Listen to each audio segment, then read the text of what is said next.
The average person opens up Instagram 150 times a day, but that's by design. Like you said, companies, from product design, they're putting fortunes in to understand why we do what we do. So if you're picking up the phone the first thing in the morning, this is a challenge. First of all, there are these 4 primary brainwave states. Beta is what you and I are in right now, we're awake. Delta is when you're fast asleep. In between those 2 states, theta and alpha, are extremely important brainwave states for learning.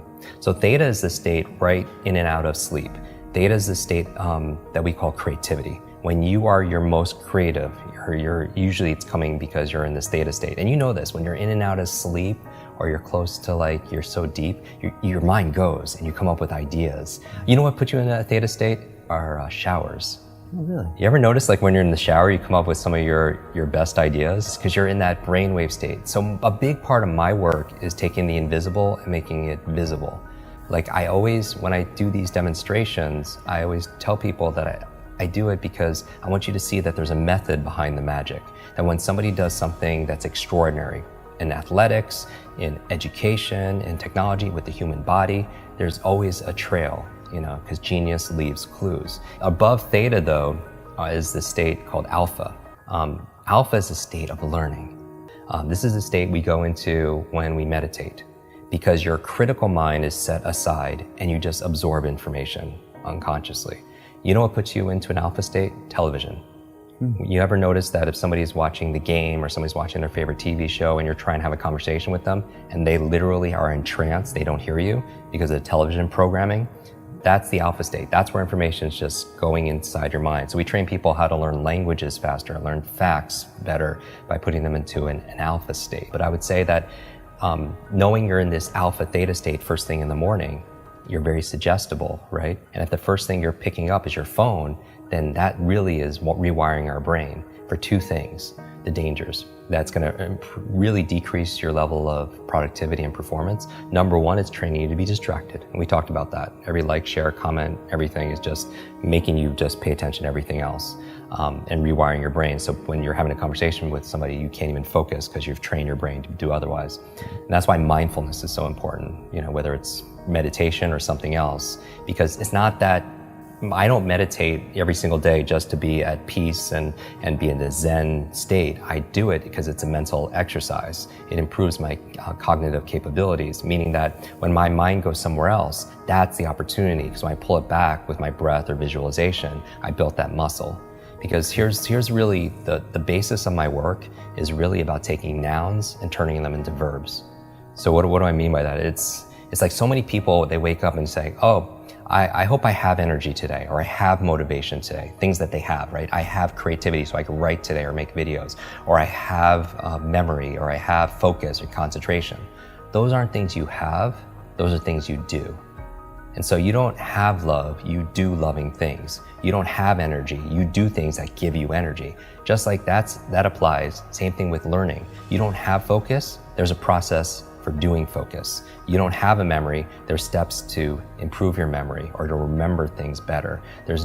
Creativity is not something you have, there's actually a process for creativity. So you should never suffer from writer's block or anything else like that, because that's where if you don't understand how you work, when I was talking about self-awareness and understanding ourselves, I think if somebody wants to improve their esteem, the self-esteem overnight, just study your brain. You'll get a boost of confidence and pride instantly, because it is the most incredible, I don't even know what to call it, a device, a supercomputer, what, in the whole universe. It's not just about going out to Mars and all these other places. I want to go in here, because this controls what?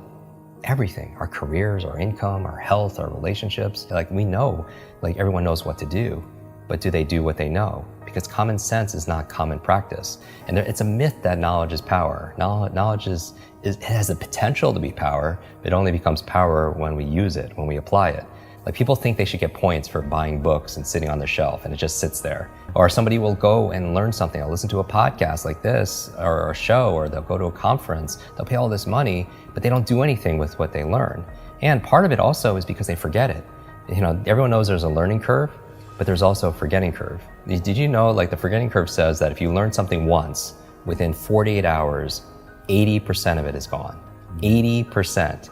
So you listen to a show, you watch something on YouTube, you go to a conference, you read a book, within 2 days, the majority of it is gone because nobody trains us how to have, that's why memory is so important.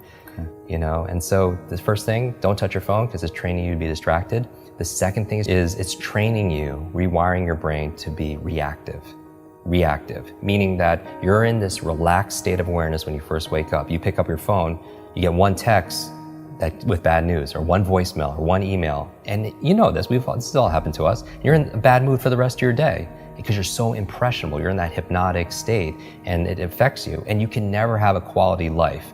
And how can you have vision for your life? Like for me, the night before, like I did a whole episode on my morning routine, like 10 things I do every morning to jumpstart my brain.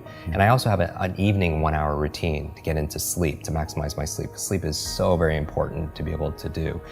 But one of the processes I do, besides blackout curtains and cold and temperatures and breath and stuff, meditation, is I don't touch a screen, right? Because it creates blue light. And most people should know this. The screen on your laptop, your phone, everything else emits this blue light, which inhibits the melatonin production, which helps you to relax and go to sleep. So no screens.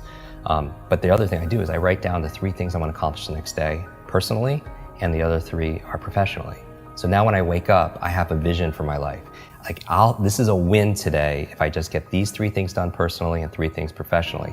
And then when it comes to my phone, I don't touch my phone until I get at least 1 thing done. And that's my test. If I could just do that. And it's not always perfect, but it's about progress, right? Because practice makes progress, right? And there's never going to be a perfect. And I think people need to find what works for them. But I would say again, to step out is don't trust yourself as the expert instead of somebody else, and test it.